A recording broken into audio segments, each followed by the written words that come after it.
Good morning guys. Luto time na naman tayo ngayon. At ang ating ingredients ay yan. Yan ay chicken. Breast chicken siya guys. Pinakuloan ko siya sa luya at unting asin. Yan. Gagamitin ko rin yung sabaw niyan. Pati ang chicken. Cabbage. Yan. Celery.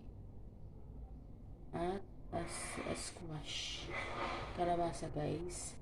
Then of course yung ating sibuyas, bawang, kamatis, at ang Maggi chicken cubes. Yan.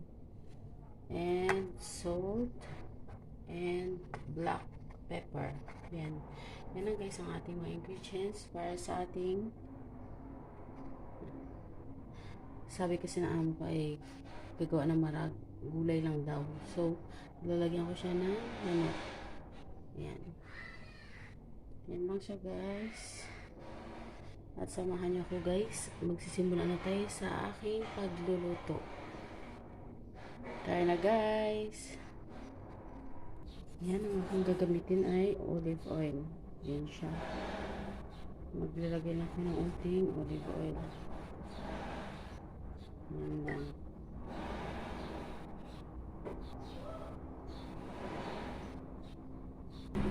Yan, mainit na itong ating oil.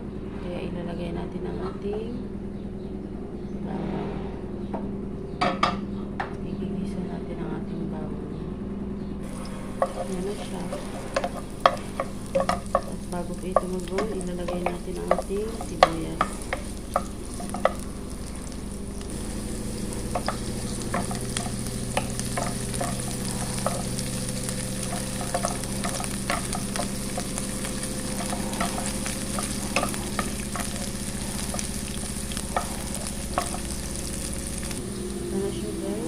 I-mix natin ang ating kamatis. Yan.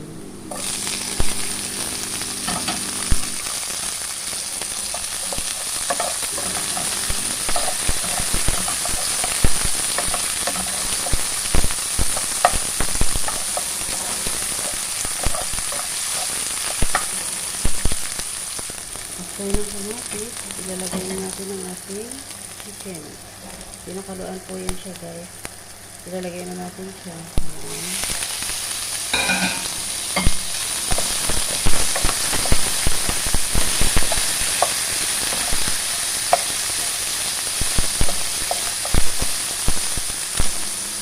Dito, ang sabaw nito kanina na pinakuluan ko sa saluya ay ilalagay natin na naman. And then, it's time to put the Maggi cube. Ito lang.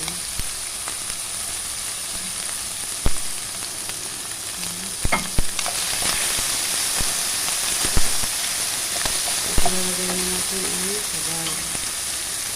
Ito siya.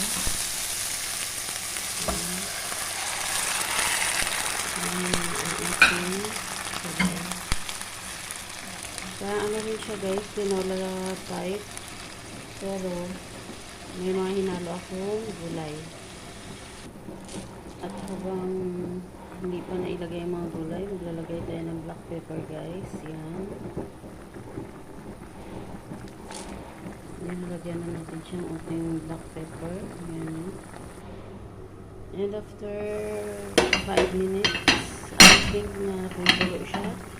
Ilalagay na natin guys ang ating kalabasa. Yan. Yan siya. Haluin natin. Yan.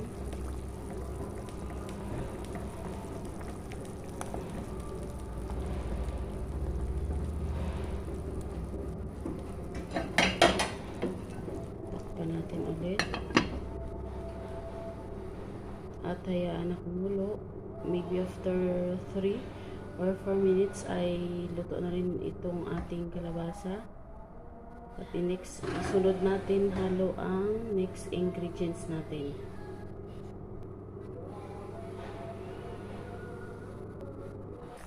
Maglagay tayo unting asin. Ayan. Ayan, tapos na malagyan ng unting asin. Ngayon, tatakpan natin siya hanggang sa ang kalabasa o squash guys ay maluto. Bago siya maluto na lumambot talaga, ilalagay na natin ang next ingredients natin, yung cabbage natin at celery. Para sabay sa paglambot ng kalabasa, lalambot na yun ang cabbage at celery. Tinatakpan natin ulit.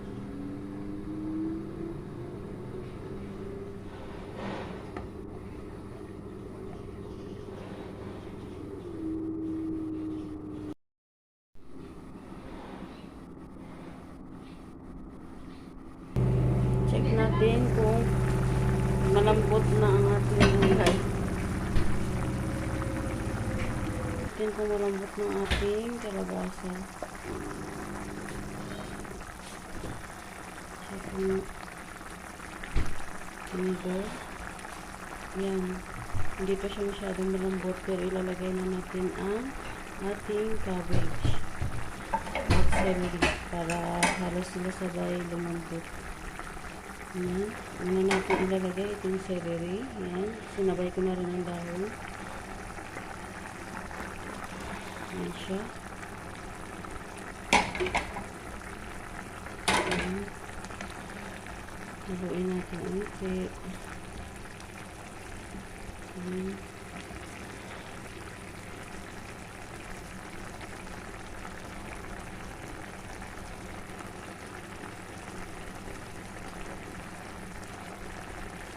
After mga 1 minute siguro, ilalagay ko na rin ang cabbage.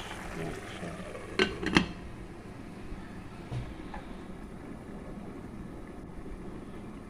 Anyway, parang ako parang ata nakapagluto ng ganitong klaseng gulay.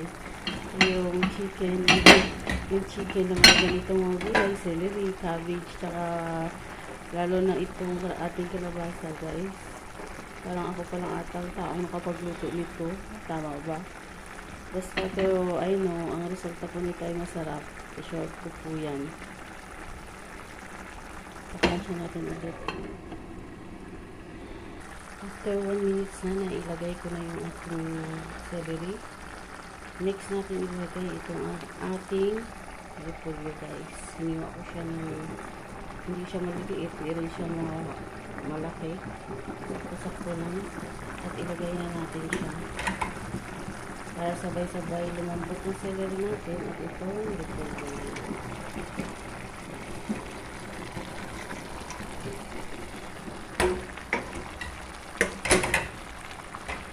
Itong ating manok na may gulay, sari-saring gulay ay tinola style siya unti.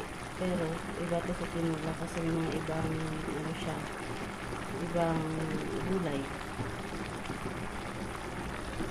Ngayon, haluin na natin.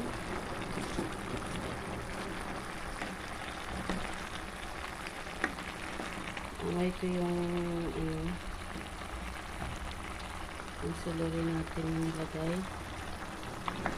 Ayan.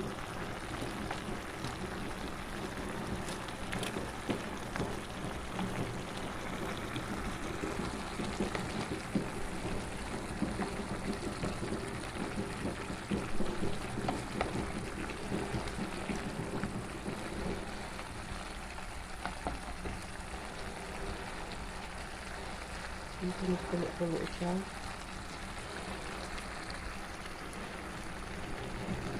Tapos, yung sabaw niya, saktong-sakto lang. Hindi siya maraming sabaw, hindi rin unti ang sabaw. Sakto lang siya.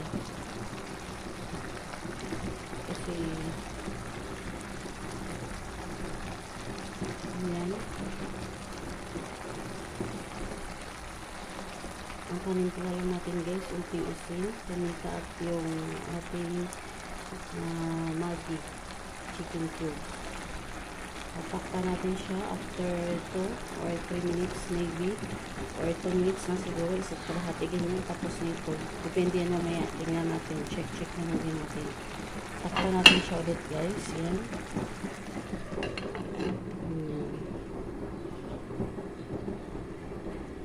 Check natin after 2 minutes. Yan na siya guys. So, ito ng ating gulay. Ayan. Pwede na to, celery na lang, unting kulo pa. Isang minuto siguro. Tinikman ng isang bata dito. Sabi niya, abi ba daw, gusto niya pa daw ulit tumikim kasi daw masarap na. Ayan. Simple lang to guys ang aking recipe, pero ang ginagawa ko lang ay make sure lang na masarap siya talaga. Gusto ng mga bata, alam mo naman mga bata maarte sa pagkain, lalo na sa panlasa. Mas mapapadami ang kain nila pag masarap ang pagkaluto. Ayan. Madali lang itong gawin.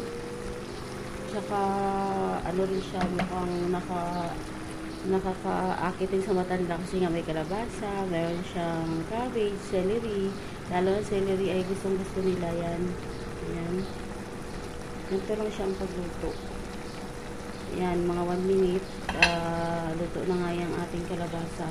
Pero ang celery na lang, unting pakulo. Ayan, takpan natin ulit. At malapit na po yan siya.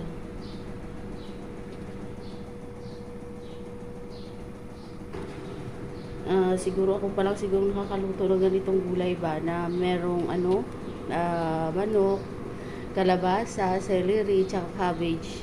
Mga invento ko lang to siya guys, pero yung tipong minsan biglang pagka ko lang, yung ura-urada, luluto ako ganyan, kung ano-ano lang nilalagay ko, pero sure ko naman na siya, masarap, tsaka hindi siya salungat sa lasa ng ibang gulay. Kaya ito guys ang ating recipe ngayon. Kung gusto nyo guys matuto,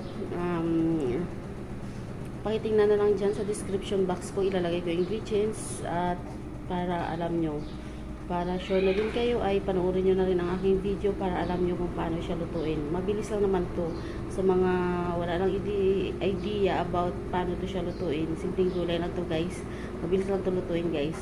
Kaya sa mga bago sa aking channel, don't forget guys to subscribe my channel, click the notification bell para updated kayo lagi sa aking mga videos. Like and share din guys. Maraming salamat.